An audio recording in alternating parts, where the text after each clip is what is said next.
হয় আমি থাকবো না, নয় তুমি থাকবা না।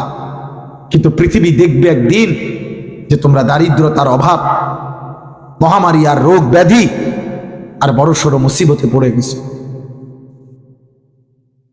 বড়সড়।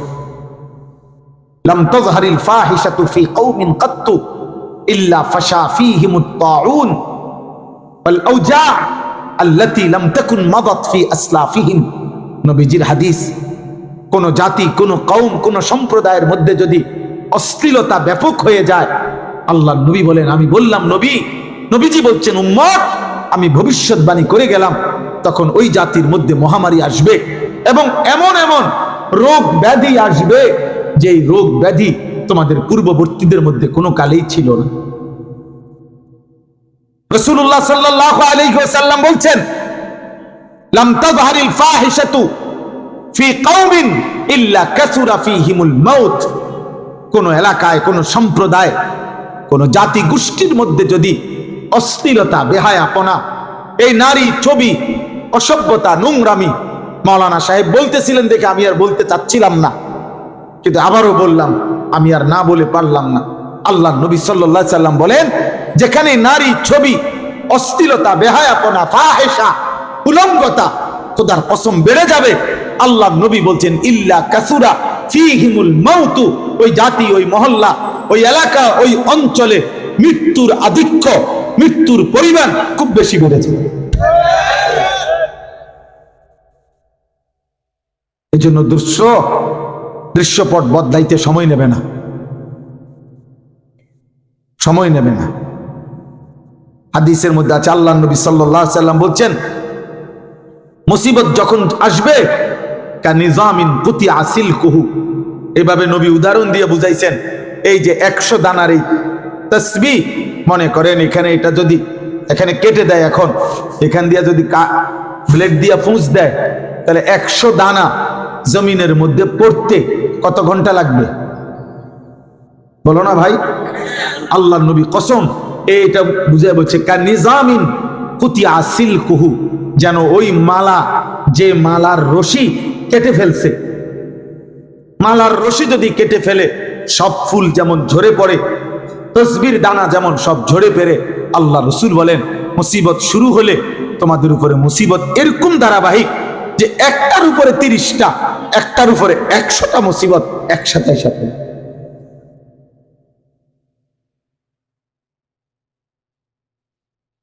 বুঝেন নাই কথাটা? এটাই নিয়ম, এটাই নিয়ম, এটাই নিয়ম।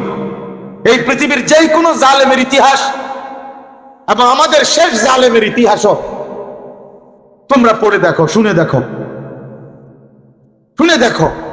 আগের রাত পর্যন্ত, আগের সকাল পর্যন্ত ওনার হিসাব ছিল, সব বাহিনী, সব সেক্টর, সব জায়গায় ওনার লোক আছে, সব সেটিং।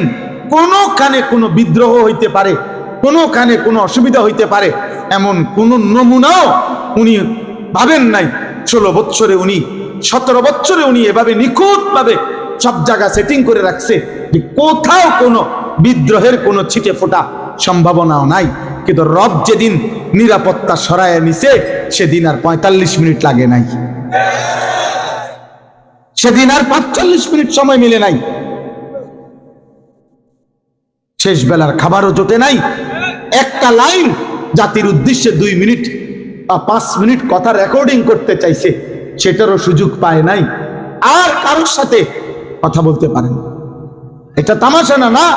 আমার উদ্দেশ্য দোস্ত, এটার থেকে কোনো রাজনৈতিক ফায়দা নেওয়া, আমি এটা না, আমি রাজনীতির মানুষ না, আমি এটি বুঝি না। কিন্তু আমি তোমারে বুঝাইতে চাই যে যখন দৃশ্যপট উল্টে যাবে, নিরাপত্তা আল্লাহ সরাইয়া নিবে, তখন অবস্থার পরিবর্তন হইতে 6 বছর আর লাগবে না, 6 মিনিট যথেষ্ট। আল্লাহ যদি বলে, বান্দা তোকে আর শান্তিতে রাখবো না, তোকে আর আমি বান্দা নিরাপত্তা দেব না, খোদার কসম যুবক, তোমার একসাথে সব এলোমেলো হয়ে যাবে, একসাথে সব এলোমেলো হয়ে যাবে, জীবনের সবকিছু এলোমেলো হয়ে যাবে। এই জন্য আমি অনুরোধ করছি, আমি প্রত্যেকটা যুবককে বলি, ভাই, আমি পরে বলতাম, আগে বলে ফেললাম, আমার প্রতিদিনকার ওসিয়ত এটা, তোমরা এই সীমাহীন মোবাইলের আসক্তি ছাড়ো। তোমরা মোবাইল প্রয়োজন লাগলে ব্যবহার করো, কোনো অসুবিধা নাই। তোমার পড়ালেখার কোনো কাজ আছে, ব্যবসার কোনো কাজ আছে, চাকরির কোনো কাজ আছে, বিদেশের কোনো কাজ আছে, হতেই পারে। কাজ থাকলে কাজই করো, কিন্তু এত বেশি পরিমাণ বাবা, রাত নাই, দিন নাই, সকাল নাই, যার যা মন চায় সারাক্ষণ এই মোবাইল মোবাইল মোবাইল, এই ছবি ছবি ছবি, এই নারী নারী, এই অস্থিরতা, এই জিনা, ব্যভিচার, এই অসভ্যতা। এত 16 বছর বয়সে, এত মাত্র এত কম বয়সে বাবা এত নারী লুবি যদি হও, তো তোমার আগামী ভবিষ্যৎ কেমনে টিকবে? 16 বছর বয়সের একটা ছেলে যদি এত চরিত্রহীন হয়ে যাও, 40 বছর পর্যন্ত তোমার আখলাক কি হবে? 18 বছর বয়স না হইতেই যদি তুমি এত উলঙ্গ ছবি, এত নর্তকী দেখে ফেলো, তুমি আব্বা আগামী 12 বছর পরে, 15 বছর পরে তুমি আর কি করবা? স্ত্রী নামে তোমাকে তো যাকেই দেওয়া হয়, কাউকেই তোমার ভাল লাগবে না। আল্লাহর লানত পড়বে সেদিন, যেদিন দেখবা তোমার বউ আর তোমার কাছে ভাল লাগে না। কিরে, আমি কত অসভ্য নারী দেখলাম, আমি যেটি এতদিন দেখলাম, এটি দেখলাম কি সুন্দর, এখন আমার কপালে এটা কি? হাইসো না ভাব, সেদিন জাহান্নামের টুকরা হবে কলিজা, সেদিন জাহান্নামের টুকরা হবে। আল্লাহ কোরআনে ওয়াদা দিবেন, আয-যানি লা ইয়ানকিহু ইল্লা যানিয়াতান আও মুশরিকা, সূরা নূরের মধ্যে আছে আল্লাহর ওয়াদা। আল্লাহ বলছে, আমি আল্লাহ বলছি, কোন বেবিচারী পুরুষ, কোন জিনাকার, তার কপালে সে বিবাহ করতে পারবে না। যাকেই করবে আল্লাহ বলছে, হয় সেটা একটা জিনাকার বেবিচারিণী নারী হবে, অথবা মুশরিক কোন বেঈমান নারী হবে, এর উপরে হবে না। আল্লাহ বলছেন, চরিত্রহীন যুবক, তোর কপালে আরেকটা দুষ্ট, চরিত্রহীন, আরেকটা বেহায়া, বেপর্দা, অসভ্য নারী জুটবে। আল্লাহর ওয়াদা, এটা আল্লাহর ওয়াদা। সেদিন বুঝবা জীবন কত যন্ত্রণার, জীবন কত যন্ত্রণার, জিন্দেগি কত যন্ত্রণার। হ্যাঁ হ্যাঁ, প্রতিনিয়ত প্রয়োজনে গত 1 বছরের বাংলাদেশের পরকীয়ার ঘটনা পড়ো, পত্রিকার রিপোর্ট দেখো, তুমি লেখা সার্চ দাও যে বাংলাদেশের পরকীয়া, লেখা তুমি দেখো কি ছবি আসে, কি রিপোর্ট আসে। দেখো কত মন নারী স্বামী ছেড়ে দিছে, কত নারী আপন সন্তানকে জবাই করে ফেলছে। হারাম নারী। জিনার আসক্তি বড় মারাত্মক আসক্তি, নারীর আসক্তি বড় সাংঘাতিক আসক্তি।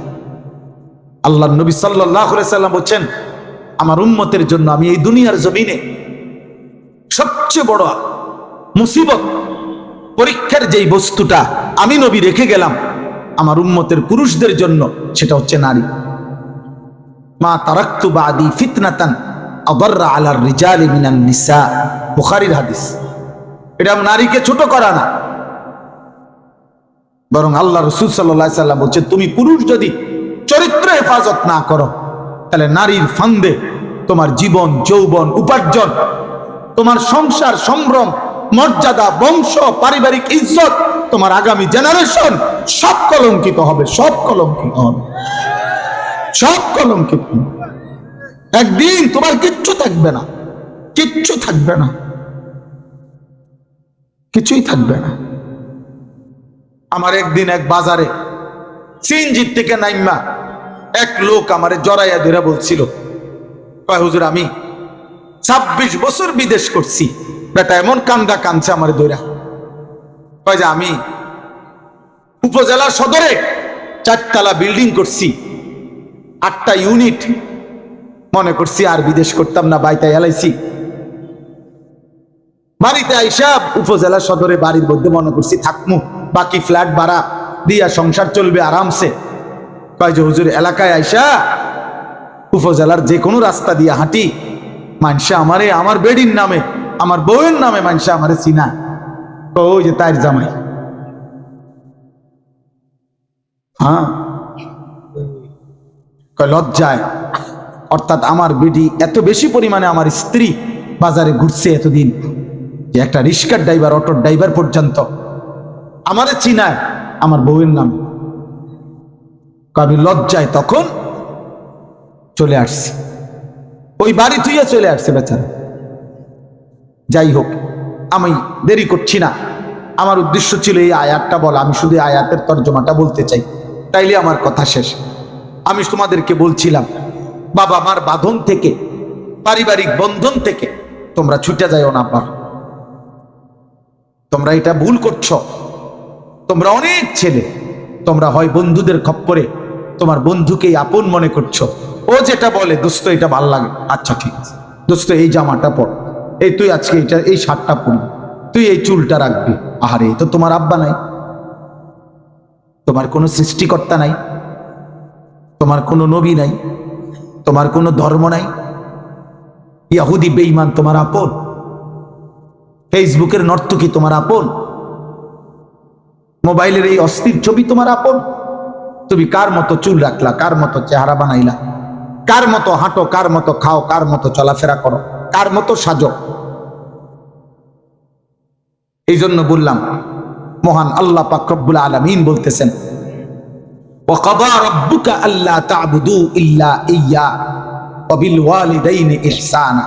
এই অল্প একটু, আমি দেরি করছি না। আল্লাহ তাআলা বলেন দুইটা বিষয়ে আমার ফয়সালা চূড়ান্ত।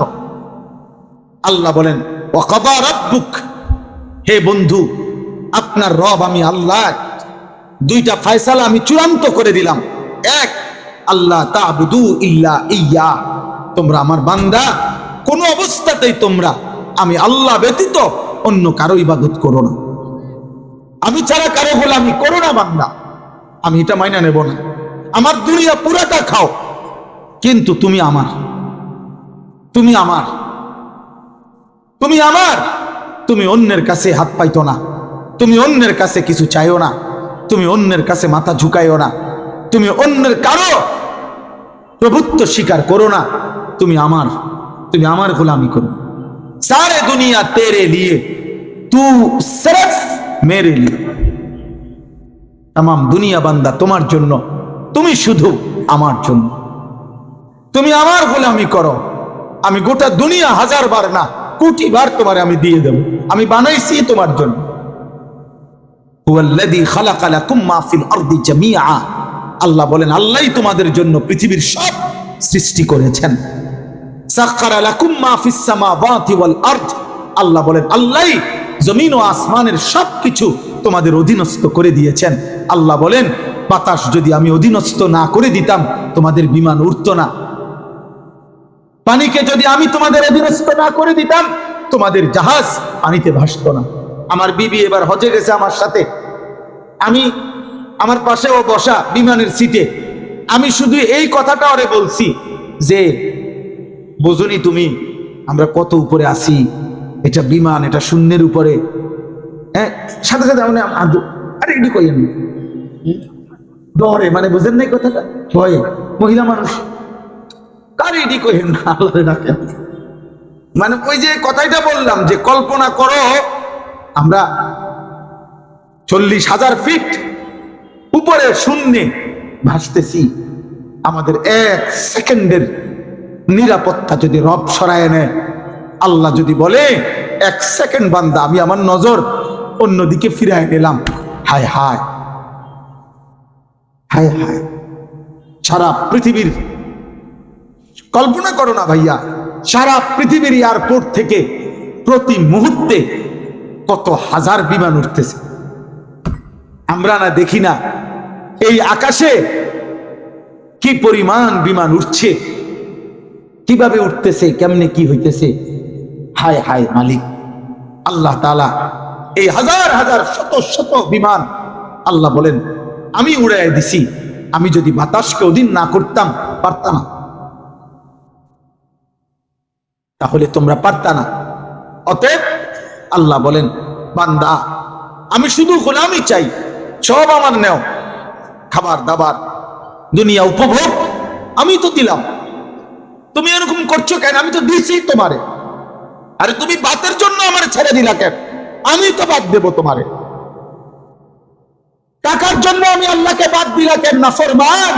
এ বেটা বেঈমান, এই হারামখোররা, সুদ খাও যারা, ঘুষ খাও যারা, কিস্তি নাও যারা, 2 নম্বরই আর 6 নম্বরই করো যারা, ওজনে কম দাও যারা, ব্যবসায় 2 নম্বরই করো যারা, গরিবকে ঠকাও যারা, মানুষের সম্পদ লুণ্ঠন করো যারা, রাষ্ট্রের সম্পদ লুণ্ঠন করো যারা, কাস্টমারের চাহিদা পূরণ করো না যারা, মিথ্যার ধোঁকাবাজি আর প্রতারণা করো। আরে হারামখোর, আল্লাহ তো বলছে আমি তোকে দিচ্ছি, তো তুই এরকম করতেছ কেন? বান্দা আমি তো দিচ্ছি বান্দা। আল্লাহ বলছে যুবক, আরে কিশোর, আরে যুবক, আমি তোর জন্য তো স্ত্রী বানাইছি, আমি তোর বিবি বানাইছি বেটা, তোকে দেব তো। আমি তোর জন্য একজন স্ত্রী দেব, তোর নারীর চাহিদা আমি পূরণ করে দেব, তোর লজ্জাস্থানের চাহিদা আমি পূরণ করে দেব, তোর মনের চাহিদা আমি পূরণ করে দেব। তো বান্দা ওয়েট, অপেক্ষা কর না বান্দা। তুই কেন নিজে কুত্তার মতো কেন পরের নারী দেখোস? এই নওজোয়ান যারা প্রতিনিয়ত নারী দেখো, উলঙ্গ ছবি দেখো, তোর মাকে দেখোস? ওটা তোর মা? তোর মাকে যদি কেউ এমন দেখে, বল না নাফরমান, এই নাফরমান বল, তোর মাকে যদি এমন বিবস্ত্র কেউ দেখে,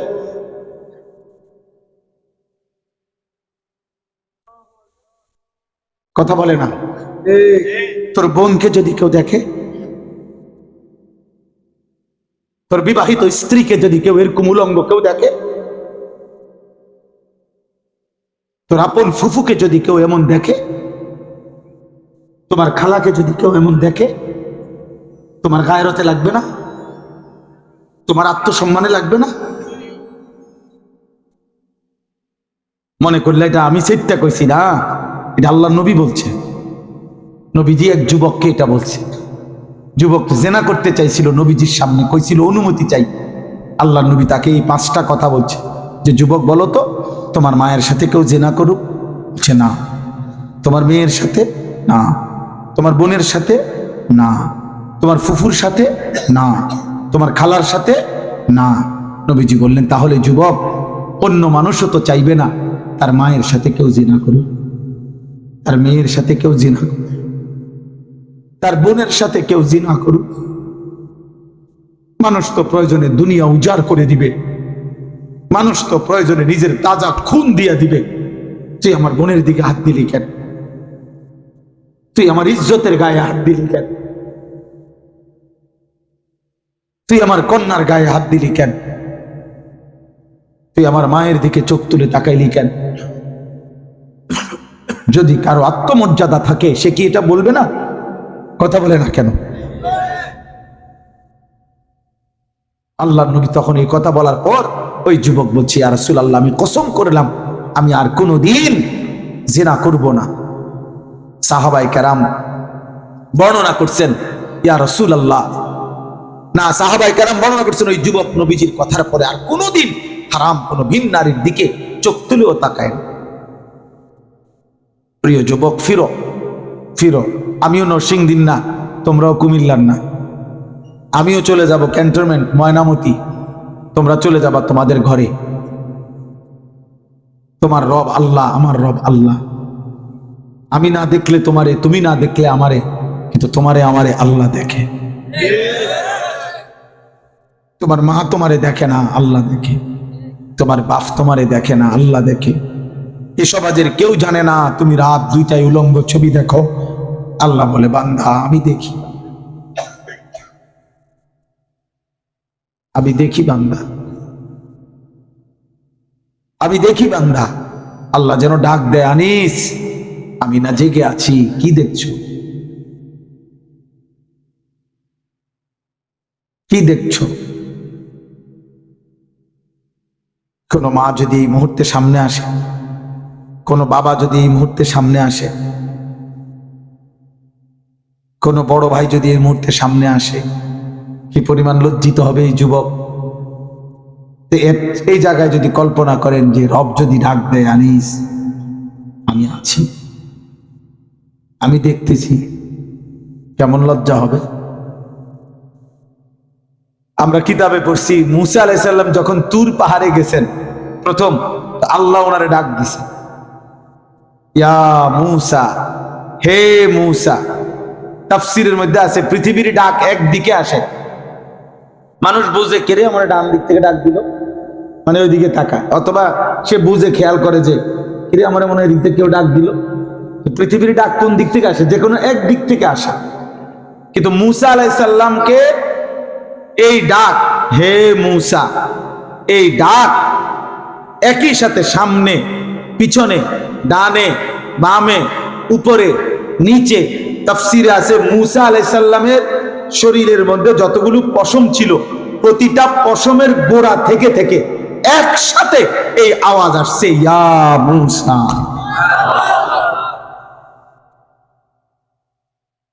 হে মুসা।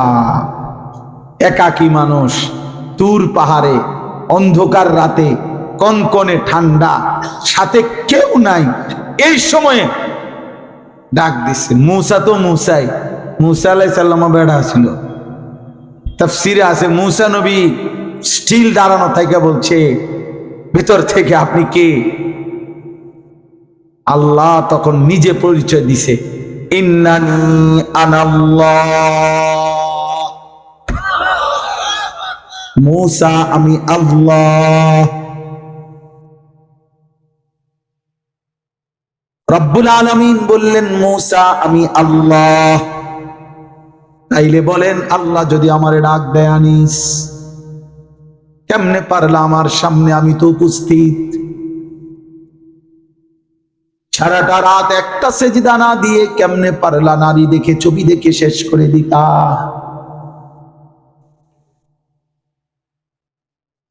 কেমনে পারলা বান্দা সারাটা দিন 24 ঘন্টা শেষ হয়ে গেল, একটা রবিবার সোমবারের সামনে চলে আসলো, অথচ একটা রবিবার তোমার জীবন থেকে চলে গেল বান্দা, আমি মালিক রে একটা সেজদাও দিলা না।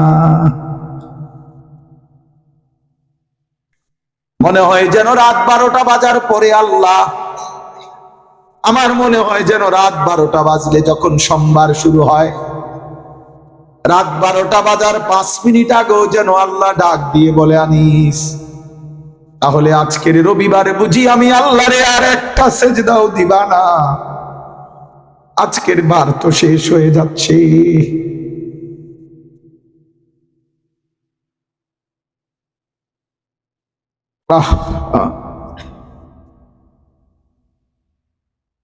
বলো না ভাই? এখন এই দেখো 11:58 বাজে, এই 12টা বাজলেই এখন সর্বোচ্চ 2 মিনিটের ভিতরে ক্যালেন্ডার বদলে যাবে। ইংরেজি তারিখ এখন মানডে, সোমবার উঠে আসবে, ইংরেজি তারিখ এখন 24 হয়ে যাবে। আমার মনে হয় কি আল্লাহ যেন ডাক দিচ্ছে শেষবারের মতো, বান্দা আজকের দিন তো শেষ হয়ে গেল, আমার একটা সেজদাও দিবা না? তাইলে আজকে আমি কি সারাদিন খাওয়াই না? আমি কি সারাদিনে 3 বেলা খানা খাওয়াই নাই? আমি কি আজকের দিনে রোদ দেই নাই? আমি কি আজকের দিনে সূর্যের আলো উঠাই নাই? আমি কি আজকের দিনে নিঃশ্বাস দেই নাই? আমি কি আজকের দিনে তোমার হাত পাও নাড়াইতে দেই নাই? অতএব যুবক ভাই, চলো দেরি না করি, পারলে আজকেই চলো, এখনই যাইয়া মসজিদে নামাজ পড়ে যাই,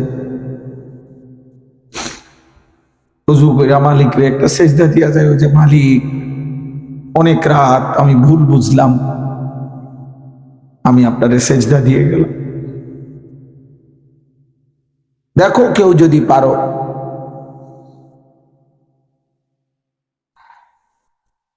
যদি মনে করো তো ইনশাআল্লাহ আলী মালিক খুশি হবে, বলবে গুনায় ভরা আমার লাখো যুবকের মধ্যে থেকে বান্দা তুমি এক যুবক আমাকে সেজদা দিলা, যা বান্দা আমি ওয়াদা দিলাম আসরের দিন আমি তোরে আমার পাশে বসাবো, পাশে। ইন্না রাব্বাকা লা ইয়াজাবু লিশ-শাবি লা সাবওয়াতা লাহু, হাদিসের মধ্যে আছে আল্লাহ ওই যুবককে দেখে, কি ঘুম তর্জমা, হাদিসের মধ্যে আছে আল্লাহ তাআলা ওই যুবককে দেখে সরাসরি আল্লাহ আশ্চর্য হয়, আল্লাহ অবাক হয় ওই যুবকের প্রতি।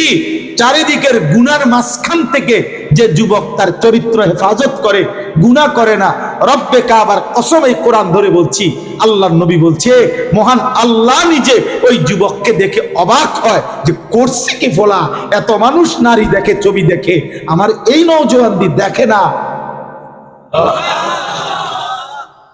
আরে করলো কি রে?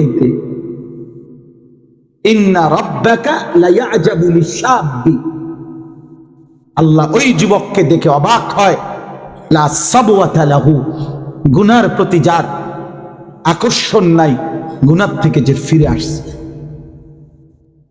এই জন্য দোস্ত, বক্তা তো ওয়াজ মাকসাদ না, ওয়াজ তো আলহামদুলিল্লাহ আমার শায়েখ করছেন কলিজা দিয়া, আমি না বললেও চলতো। এটা আমার আসলে, আমি এমন একটা আজকে ভেজালে ছিলাম, আমাদের খতিব আজম মোনাজেরে জামান আল্লামা নুরুল ইসলাম অলিপুরি হযরত দামাত বারাকাতুহুমের মাদ্রাসায় সামনে, ওই মাদ্রাসার সামনে বাজারে, এখানে মাদ্রাসা সহ 7 দিন ব্যাপী তাফসিরুল কোরআন মাহফিল, ওইখানে আমি মাগরিব বাদ বয়ান করছি শায়েস্তাগঞ্জ, ঠিক 7টা 40 পর্যন্ত। ওইখান থেকে নাইমা এখানে আসছি। আহমদুল্লাহ ভাই হলো আমার, এটা হলো আমার লজিং এই মাদ্রাসা, মানে আমি এখানে এই চলার পথে অহরহ, আপনারা কেউ জানেও না, বহু রাত আমরা এসে এখানে ঘুমাই, সকালে ঘুমাই টুমাই ভাত খাইয়া আবার মাহফিলে যাই, এই হিসাবে এটা আমার চলতি লজিং। এই আর ওইটা হলো অলিপুরি হুজুর, অলিপুরি হজরত আমার বাংলাদেশের বুজুর্গ, আমাদের মাথার তাজ, ওনার একটা কথা আমাদের জন্য আদেশ, ওনাদের দোয়া, ওনাদের ভালোবাসা, ওনাদের আদর আমাদের আগামী দিনের চলার প্রেরণা। এই জন্য এই গাছে আর মাছে আমার মাহফিল। কোথায়? শায়েস্তাগঞ্জ থেকে আমি এখানে আসছি। ওনারও কত অনুরোধ করছি, আহমদুল্লাহ ভাইরে, ভাই আমার আল্লাহর দোহাই ছাড়া দেন, উনি ছাড়ে নাই। ওইখানে বলছি, ওইখানে ওনারাও ছাড়ে নাই, যার কারণে এই ব্যাপক গ্যাপের এই মাহফিল আমি শেষ করে দিলাম। আমি অনুরোধ করছি যুবক, চলো, আমি তোমাকে তোমার বিবেকের হাতে ছেড়ে দিলাম, তোমাকে আমার রবের হাতে তুলে দিলাম।